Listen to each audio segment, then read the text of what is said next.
अपने आप को अंदर से इतना मजबूत करो, आत्म शक्ति को जगाओ, आत्म सात करो, आत्म बोध करो। पहले पहचानो अपने आप को कि मैं कितने पाप कर्म करता हूं, कितने अच्छे कर्म करता हूं। अगर अंदर से आप अपने आप का फैसला जब करोगे कि मैं जिस रास्ते पे चला हूं क्या मेरा रास्ता सही है, या कि कितने दिन के लिए मैं ऐसा करता हूं। मैं तो कहता हूं जीवन बहुत छोटा है, इसका भरोसा नहीं है। जब तक जीवन है क्यों ना हम अच्छा करें। अच्छा करोगे तो अच्छा ही कहा जाएगा। जाने के बाद में भी इंसान जाता नहीं है। जो नेकी करके गए, नेक काम जिन्होंने किए वो आज भी जिंदा है, सभी जिंदा हैं। धन दौलत वाले जिंदा नहीं है। सोने की गढ़ लंका थी, 1 लाख पूत 1.25 लाख नाती थे, रावण के घर दिया जलाने वाला नहीं बचा। सोने की लंका, सोने के कंगूरे थे, लेकिन वो धनवान था। क्या हुआ?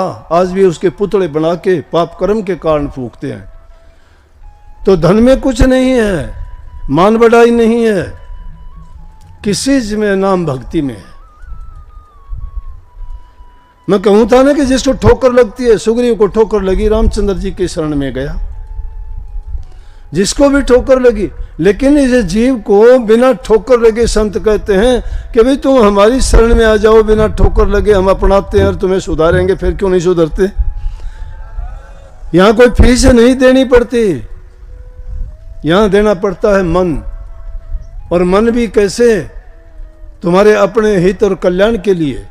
गुरु नहीं कहता शिष्य को ऐसा चाहिए, गुरु को सर्वस्व दे, गुरु को ऐसा चाहिए, शिष्य का कुछ नहीं ले। शिष्य तो अपना सब कुछ देना चाहिए गुरु को।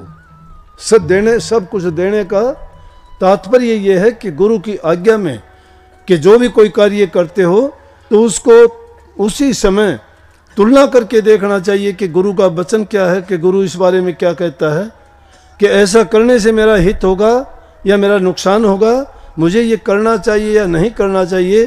कहीं गुरु की अवज्ञा तो नहीं है। जो इन चीज़ों का पालन करता है वो गुरुमुख कहलाता है, क्योंकि वो गुरु की आज्ञा में चलता है। और गुरु आज्ञा इंसान के जीवन को संवारती है।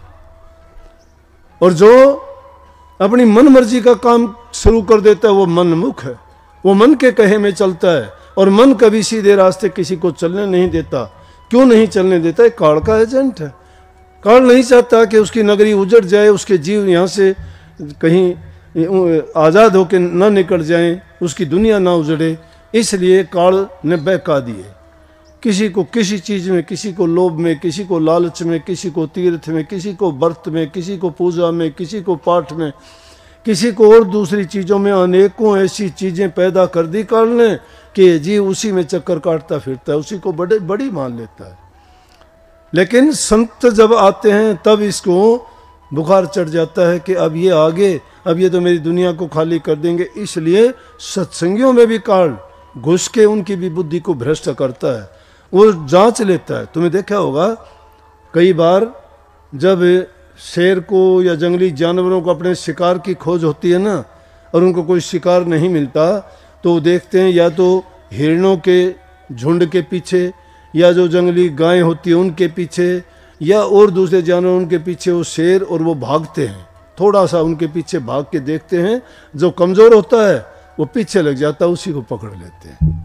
वो पकड़ने के लिए नहीं भागते, पहले यूं देखते हैं कि उनमें कोई लंगड़ा हो, कोई दुखी हो, कोई बीमार हो, कोई बूढ़ा हो जो भाग नहीं चल सकता, उसको पकड़ लेंगे दाव लगा के। इसी प्रकार से काल भी देख लेता है। जिनके ढुलमुल विचार होते हैं ना, उन पर दाव चला लेता है और वो पकड़े जाते हैं। किसी दाव में फंस जाओ तो वो उनके दाव में आते ही गिर जाते हैं। कोई लोभ के बस में, कोई लालच। कितने सत्संगी आते हैं, कितने सत्संगी। कोई दिन देखोगे कि काफ़ी आगे आगे फिरेंगे, संगत के आगे भी फिरेंगे, कभी प्रसाद जमाते हैं, कभी बड़े हाथ चलाते हैं, तू यहाँ बैठ, तू वो कर, तू वो कर, दिखावा करेंगे। और तू कुछ दिन के बाद देखोगे बोला कि ना मेरी नहीं बनी, वहाँ मन देख लिया वहाँ अच्छा था नहीं। अरे वो अच्छा नहीं था कि तू अच्छा नहीं रहा। मतलब आदमी क्यों निकलता है? अपने आप को छिपाने के लिए वो दोष दूसरों को देता है। ये नहीं कहता कि मैं अपने दाव में मर गया, अपने लालच के कारण मैं नहीं टिक पाया। तो रवि रजनी एक जगह नहीं रह सकते ना, सूर्य उदय होते ही अंधेरा भाग जाता है। इसी प्रकार से जिस इंसान के कर्म अच्छे नहीं होते वो सत्संग सतगुरु और नाम उसको भी अच्छे नहीं लगते। वहाँ वही टिकता है जो असल धात का होता है। जो निज घर का अपना घर बनाना चाहता है, अपनी रूह को वहाँ ले जाना चाहता है, ये काल-जाल के झमेले से छूट जाना चाहता है। लेकिन जो माया के गुलाम है वो क्या करेंगे? जो अपने मन के बस की बात करते वो क्या करेंगे? जो इंद्रियों के भोगों में फंसे हुए वो तो रोग होंगे, रोगी होंगे, वो सोगी होंगे। भोग भोगोगे तो रोग होंगे, रोग होंगे तो सोग लगेगा, दुख होगा।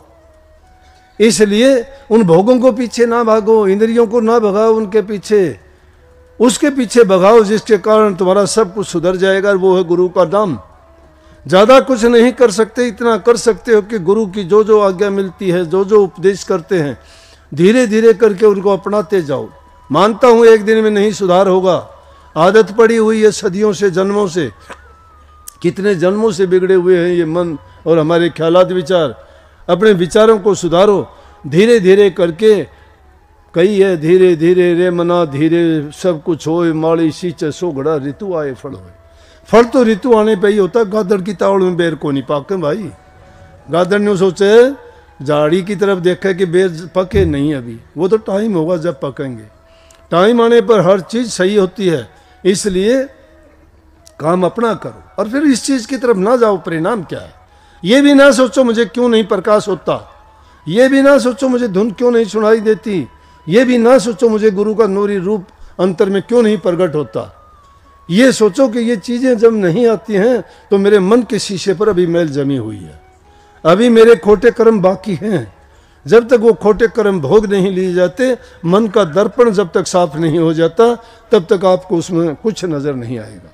लेकिन धीरे धीरे करके नाम का सुमन करते जाओगे, अरे लकड़ी पे लकड़ी घिसते जाओगे, चिंगारी पैदा होगी। टाइम लग सकता है, टाइम लग सकता है, लेकिन टाइम लगेगा। चिंगारी है, उसमें अग्नि है। इसी प्रकार से हमारे अंदर में भी मालिक बैठे हुए है। जो तिल माही तेल हर चकमक माही आग, तेरा साईं तुझ मर जाग सके तो जाग। लेकिन उसके लिए अभ्यास करना पड़ेगा, अभ्यास करना पड़ेगा। जिस प्रकार लकड़ी को लकड़ी से घिसते रहो, घिसते रहो, घिसते रहो, चिंगारी पैदा होगी। इसीलिए उस नाम का सुमन भी उसी प्रकार से रट्टे लगाते रहो, लगाते रहो, लगाते रहो। जब उसमें जो चिंगारी पैदा हो जाएगी, प्रकाश भी दिखाई देगा, नूरी रूप भी दिखाई देगा, शब्द भी सुनाई देगा, मन भी पवित्र हो जाएगा, जीवन भी सफल हो जाएगा, जन्म मरण के बंधन भी छूट जाएंगे और वो बूंद जाके सागर में समा जाएगी, एक में एक हो जाएगी। ना गुरु, ना चेला, ना सूरत, ना शब्द, एक अकेला रह जाएगा। लेकिन बातों से नहीं भाई, मेरी ये बातों पर ना मान लेना।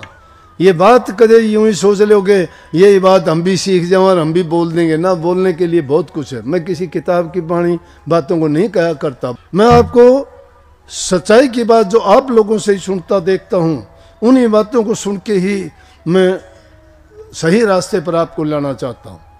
समाज की पहले बुराइयां निकालो और उससे भी पहले है कि अपने चरित्र को अच्छा बनाओ। और मैं तो ये कहता हूँ कि जब तुम्हें अच्छे रास्ते पे चलते हुए ये माताओं बहनों को बहुत कष्ट होता है, मेरे भी दिल को दर्द होता है। बेचारी जाके कहती हैं मेरा घरवाला शराब पीता है, सब कुछ बर्बाद कर दिया और हमें सत्संग में नहीं आने देता। छोटी छोटी बच्चियाँ आके कहती हैं कि हमारा पापा शराब पीता है और हमें सत्संग में नहीं आने देता। आज हम ये कह के आई मेरे मामा के यहाँ जाऊँगी, क्यों इतवार का दिन है, ये भी नहीं कह सकते स्कूल जाऊँगी, कॉलेज जाऊँगी। अब तो मामा का घर बचा सके उसने, वो झूठ बोल के आती हैं। अरे कहीं बुरी जगह जाती हो तो मना करो, लेकिन वो अच्छी जगह में आने से क्यों मना करता है? क्योंकि उसका रास्ता गलत है। वो अगर अच्छे रास्ते पे चल पड़े तो वो उसकी बुराई के लिए उसको टोक देंगे कि तू ऐसा क्यों करता है। फिर वो बात उसका विरोध करेंगे, वो विरोध उसको अच्छा नहीं लगेगा। इसलिए वो चाहता है कि मैं जो करता हूँ वो करता रहूँ, इनको कहीं ना जाने दूँ। इसलिए जो ये अपना जीवन सुधारना चाहते हैं, ये चाहते हैं कि हमारा परिवार सुखी रहे, हमारी संतान सुखी रहे, मेरे पति की लंबी उम्र हो, उसके लिए ये व्रत रखती हैं, पूजा करती हैं, ये जाके दुआ मांगती हैं। और जब बीमार और दुखी होता है तो उनको संभालती भी ये हैं। और उनकी क्या दशा करते हैं ये कि उनको उनके जीवन को बर्बाद कर देते हैं ऐसी चीज़ों में पड़ के। उनके गहने बेच देते हैं, उनको मारते पीटते हैं, उन पर अत्याचार करते हैं, घर का सब कुछ निकाल के ले जाते हैं। उनका चरित्र कहाँ से बनेगा, कहाँ के सदाचारी होंगे वो, कौन भक्ति का रास्ता है उनके पास। तो ऐसे लोग जब दुख होता है ऐसे लोगों की बातों को सुन के, और देखते हो आप लोग उनको देखा करो, पता नहीं क्या का क्या बोलते, ना उनकी कोई शर्म रहती है ना लाज रहती है, लज्जाहीन हो जाते हैं वो लोग। इतनी बुराई की चीज़ों का सेवन करते क्या मिलेगा? अरे कुछ भी नहीं करते तो बुराइयों को छोड़ दो, इन विषय विकारों से बच जाओ तो भी तुम्हारा जीवन सुखी होगा, हंसते खेलते हुए नजर आओगे, जीवन में आनंद होगा। और क्या है, स्वर्ग जैसा आनंद तो तभी आ जाएगा। जहाँ सुमति वहाँ सुख नाना, जहाँ कुमति वहाँ दुख विधाना।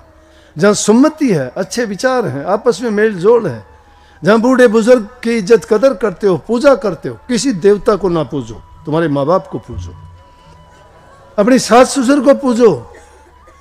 वो भी आपकी तरह से जवान थे, वो भी बड़े सुंदर थे, उनमें भी बड़ी ताकत थी, बुद्धि थी, बड़ी उन्होंने अपनी ज़िंदगी में काम किए। लेकिन आज बुढ़ापे की उम्र है तो उनका शरीर भी खराब हो गया, रोग भी लग गया होगा, वो हिलने डुलने लायक भी नहीं है।